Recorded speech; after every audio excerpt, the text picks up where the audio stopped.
Hello, guys, and welcome back to Mel's Life, where we dive into everything life has to offer and try to find solutions for some of its problems.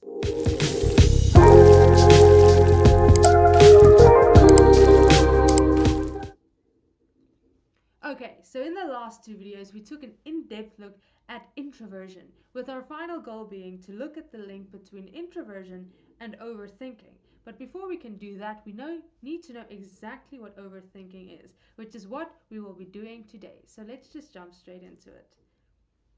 Okay, so I once again found an excellent article about overthinking that I once again will be linking in the description for you to go read or to follow along as we do the video. So we'll start at the beginning and we'll define what overthinking, my brain is still on introversion, what overthinking actually is. Okay, so overthinking, sometimes also called rumination, is to repetitively dwell on something or a situation over and over until it eventually gets in the way of life. Okay, so actually living your life. Overthinking is usually also divided into two categories. It's either ruminating about the past or worrying about the future. Or if your brain is particularly nasty, you will just do both at once because why not, hey? Okay, so now the important thing that we need to understand here is the difference between thinking and overthinking. Okay, thinking about or focusing on a problem will actually help you to make a better decision, to find a solution, and then to jump into action to actually solve the problem. Overthinking does not solve the problem. Overthinking actually lets you think so much that your thoughts get stuck in your head and you actually get stuck. You aren't able to concentrate on anything and you aren't able to take any action. So your problem is never actually solved. In fact, in this article, a psychotherapist named Jessica Foley sums this up quite brilliantly. And I quote: "The hallmark of overthinking is that it's unproductive." End quote. Just think about it.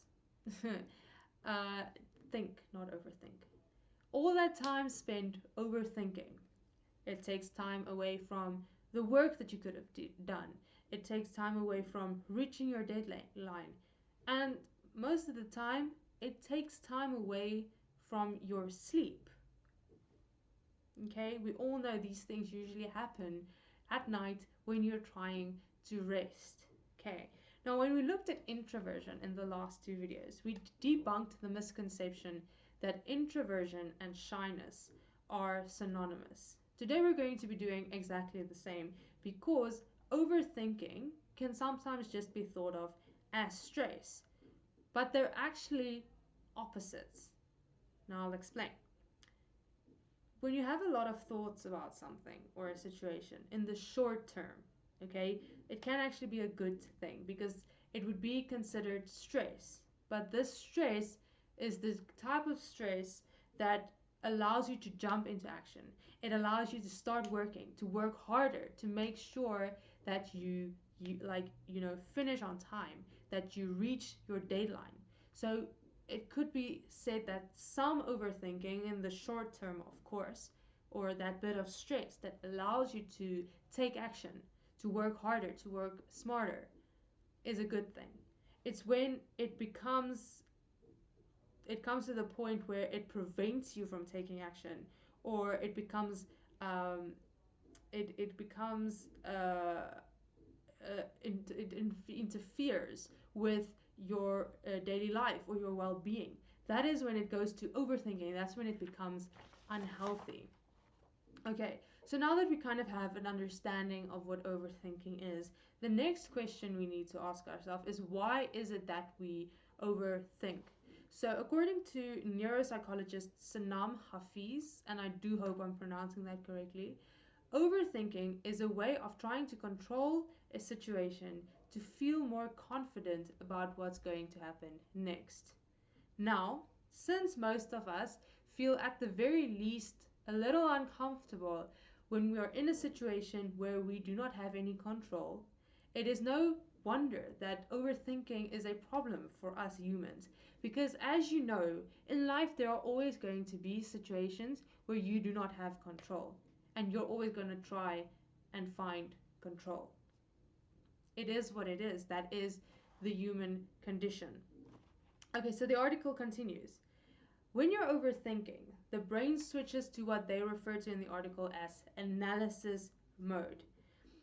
It starts cycling through possible scenarios to try and predict what is going to happen.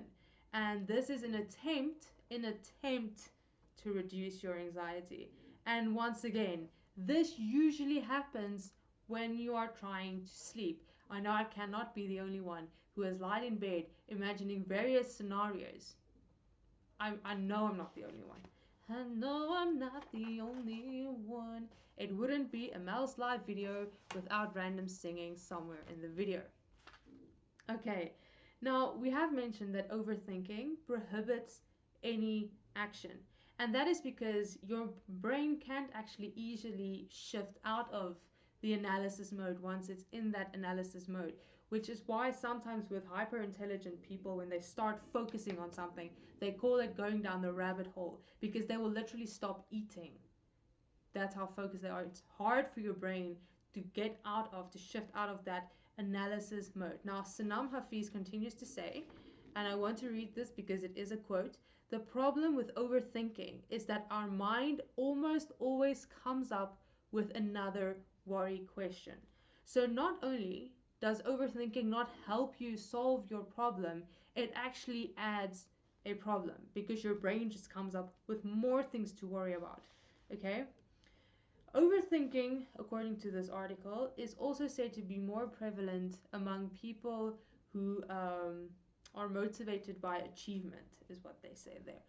And if you think about the society we live in today with social media flaunting everyone's successes, which is not bad if you are proud of something that you've achieved and you want to share it, that's great. But that is the only thing most of the time, not always, that you kind of see on social media. People usually post the highlights. Some people will share a real story every now and again, but that's very far and few in between. Most of the time, it's the highlight reel.